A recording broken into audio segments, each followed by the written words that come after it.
Welcome to our YouTube channel, Tuition Home Coaching Center. Please subscribe to our channel to get more videos like this. Thank you all. আসসালামু আলাইকুম প্রিয় শিক্ষার্থীরা, তোমরা সকলে কেমন আছো? আশা করছি সকলেই খুব ভালো আছো। আজ আমরা দেখব সপ্তম শ্রেণীর ইতিহাস ও সামাজিক বিজ্ঞান বইয়ের পৃষ্ঠা ৭২-এর সমাধান। এখানে একটি অনুশীলনীর কাজ দেওয়া আছে, সেই কাজের সমাধানটি করব আমরা। তোমরা যারা এখনও আমার চ্যানেলটি সাবস্ক্রাইব করোনি তারা চ্যানেলটি সাবস্ক্রাইব করে নিও, তাহলে পরবর্তী পড়াগুলো এইভাবে সবার আগে তোমরা এই চ্যানেলে একসাথে পেয়ে যাবে। আর পূর্ববর্তী পড়াগুলোর প্রয়োজন হলে চ্যানেলের প্লেলিস্টে সেই পড়াগুলো পৃষ্ঠা বাই পৃষ্ঠা দেওয়া আছে, তোমরা সেখান থেকে তা দেখে নিতে পারো। তাহলে চলো শুরু করা যাক আমাদের আজকের পড়াটি। দেখো ৭২ পৃষ্ঠা শুরুতেই বলা আছে, বঙ্গবন্ধু মনে প্রাণে ছিলেন একজন অসাম্প্রদায়িক ব্যক্তিত্ব এবং সকল মানুষের নিজ নিজ ধর্ম সংস্কৃতি পালনের স্বাধীনতায় বিশ্বাসী। তিনি কখনো মানুষের মধ্যে ধর্মের নামে বিভেদ চাইতেন না। এর প্রমাণ আমরা পাই বঙ্গবন্ধু শেখ মুজিবুর রহমান রচিত অসমাপ্ত আত্মজীবনী গ্রন্থে। সকল মানুষের প্রতি প্রেম ও ভালোবাসাই ছিল বঙ্গবন্ধুর কাছে প্রথম ও শেষ কথা। হোসেন শহীদ সোহরাওয়ার্দী, একে ফজলুল হক, মাওলানা ভাসানীর মতো রাজনীতিবিদদেরকে কাছ থেকে দেখার অভিজ্ঞতা নিয়ে বঙ্গবন্ধু বাংলার মানুষের মুক্তির জন্য আন্দোলন করে গেছেন।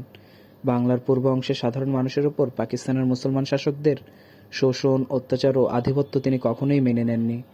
অনুশীলনী, চলো পোস্টার বানিয়ে প্রদর্শনী করি।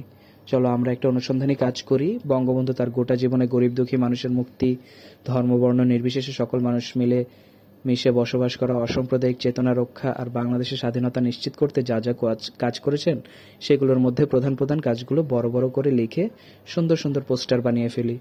এই কাজের তথ্য সংগ্রহের জন্য ইন্টারনেট এর mujib100.gov.bd এই ওয়েবসাইট ব্যবহার করা যাবে। এরপর চলো সবগুলো পোস্টার পাশাপাশি সাজিয়ে একটা প্রদর্শনীর আয়োজন করে ফেলি। তোমাদের জন্য দেখো আমি এখানে একটি পোস্টার বানিয়ে দিয়েছি। তোমরা এই পোস্টারের আদলে চাইলে তোমাদের পোস্টার তৈরি করতে পারো এবং এখানে কিছু এই লেখাগুলো লিখে নিতে পারো। দেখো আমি এখানে লিখেছি, ভাষা আন্দোলন ও স্বাধীনতা সংগ্রাম। 1952 সালে ভাষা আন্দোলনে সক্রিয় অংশগ্রহণ, ঐতিহাসিক ৭ই মার্চের ভাষণ প্রদান, ৬ দফা দাবিতে আন্দোলন পরিচালনা, বাংলাদেশের স্বাধীনতা যুদ্ধের সর্বাধিনায়ক হিসেবে দিক নির্দেশনা প্রদান, জাতির জনক হিসেবে অবদান, স্বাধীন বাংলাদেশের প্রথম রাষ্ট্রপতি হিসেবে দায়িত্ব পালন, মুক্তিযুদ্ধের পর বিধ্বস্ত দেশকে পুনর্গঠন, দ্রুত অর্থনৈতিক উন্নয়নের পথ দেখানো, গণতন্ত্র ও মানবাধিকার প্রতিষ্ঠা, গণতান্ত্রিক রাষ্ট্র ব্যবস্থা প্রতিষ্ঠা, মানবাধিকারের সনদ অনুসারে আইন প্রণয়ন, সকলের জন্য ন্যায় বিচার ও সমতার নীতি প্রতিষ্ঠা করা।